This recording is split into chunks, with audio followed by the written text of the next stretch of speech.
दोनों ने एक विचित्र घटना देखी। बाहर लाल बारिश हो रही थी। सामने लगी स्क्रीन देखकर कुछ लोगों ने सोचा कि यह तरबूज का जलपूस है। एक सुंदर महिला ने उत्सुकता से हाथ बढ़ाकर उसे छुआ। अप्रत्याशित रूप से इस लाल बारिश से त्वचा जलने लगी। यदि आप गलती से भी गए तो गंभीर रूप से जल जाएंगे। ऐसा लग रहा था कि कुछ घटित हो गया है और आप बाहर नहीं निकल सकते। महिला को दरवाजे और खिड़कियां बंद करनी पड़ी।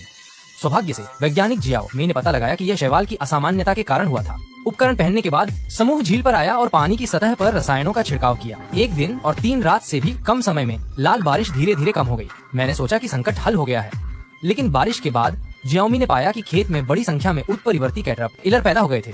उनकी भूख अद्भुत थी और उनकी प्रजनन गति और भी अधिक भयानक थी। अब बड़ी संख्या में फसलें कीटों के अंडों से ढक गई हैं। कैटरपिलर द्वारा भोजन को पूरी तरह नष्ट होने से बचाने के लिए सभी ने उन्हें आग में जलाकर नष्ट करने का निर्णय लिया, लेकिन लागत बहुत अधिक थी।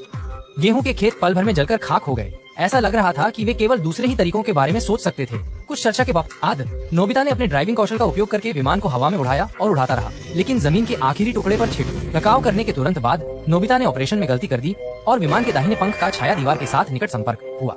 मैंने सोचा कि नोबिता खतरे में होगा, लेकिन सौभाग्य से वह बहुत शांत था और बिना किसी चोट के जमीन पर उतरा। दूसरे दिन छाया दीवार जमने लगी और लड़के ने उत्सुकता से अपना हाथ उस पर रख दिया। जैसे ही वह दीवार से टकराई, उससे नीली रोशनी, कली और छाया बंदूक नीचे की ओर बढ़ने लगी। जब उन्होंने प्रतिक्रिया दी तो बहुत देर हो चुकी थी। उसका हाथ उस पर जम गया था। उसके दोस्त ने मौका देखा और मदद के लिए दौड़ा। उन्होंने इसे हिलाने के लिए अपनी पूरी ताकत लगा दी। साथी के हाथ का निशान खींच लिया गया।